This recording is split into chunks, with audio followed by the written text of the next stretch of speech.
Well, thank you, Whip. And before I talk about that, we have a very busy agenda on the floor this week, and the Speaker will talk about some of that, especially the CR with SAVE Act.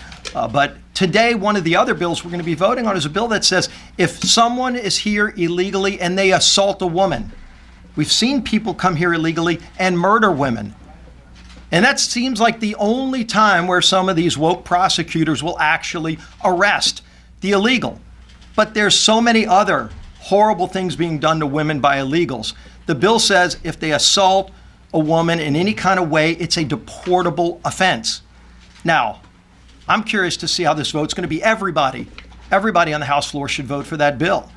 But if any Democrat dare vote against it, they're going to have to explain to people back home who are watching this be carried out in every community in America why they would rather stand with illegals than women in their own districts that they represent. That's going to be today. Tomorrow, we're going to continue moving forward on our agenda, continue going after wokeness, continue to stand up for families who are struggling. And then Friday, we're going to be bringing a few bills. One, CR8 on tailpipes.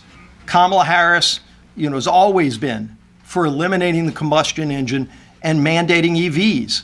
Her values haven't changed. That's what she's been for her whole life. And it's crushed thousands of jobs in states like Michigan. So John James from Michigan, who has seen the devastation of these horrible policies coming out of the Biden-Harris administration, is bringing a bill to reverse that, to end that mandate on the tailpipe emission, which was designed to kill the combustion engine, fossil fuel cars, in exchange for mandating EVs.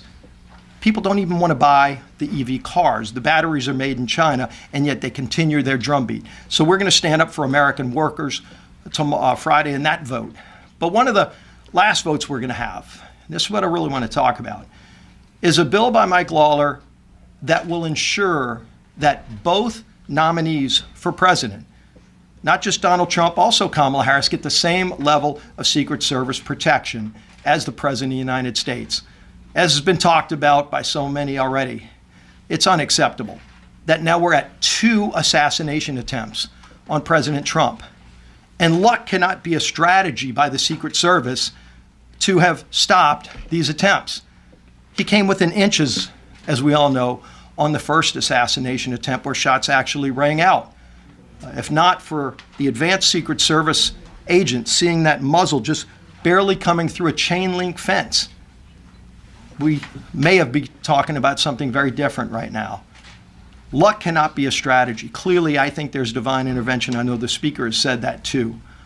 But at the same time, the Secret Service has to do better. And keep in mind, as we talk about adding this extra protection, every year since 2017, Congress has added more money to the Secret Service's budget than they even requested in their budget.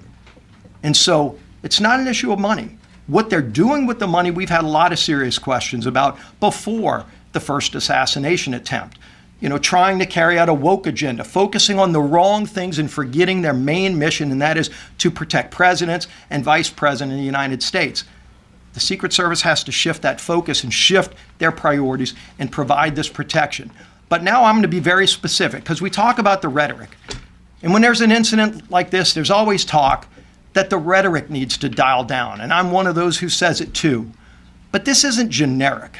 There is very specific rhetoric we can now point to that we know is triggering some of these people who are unhinged, who take it the wrong way and want to carry out what is being sent to them by Democrats talking about this.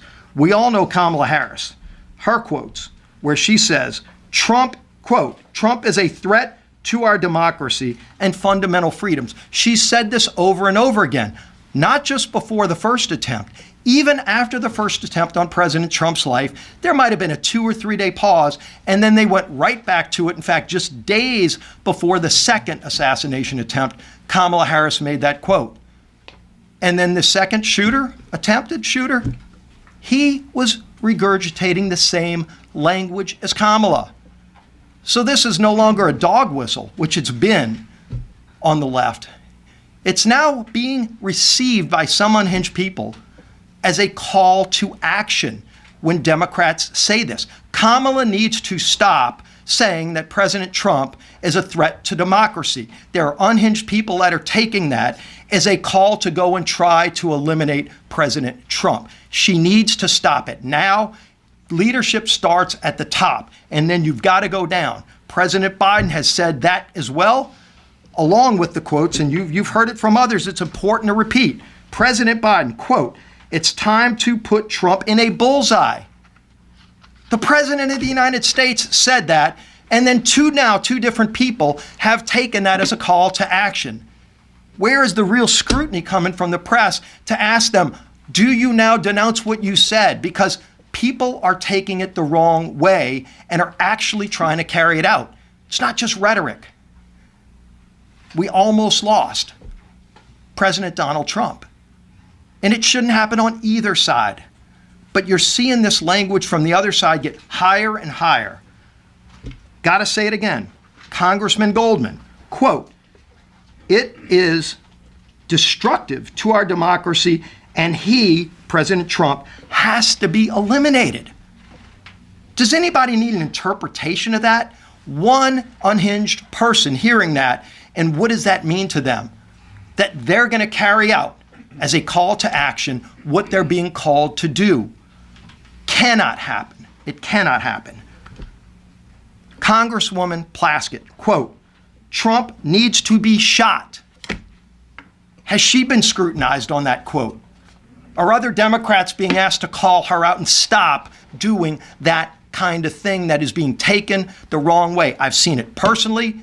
When people are called to action, one person is all it takes to take it the wrong way and then look at what could be.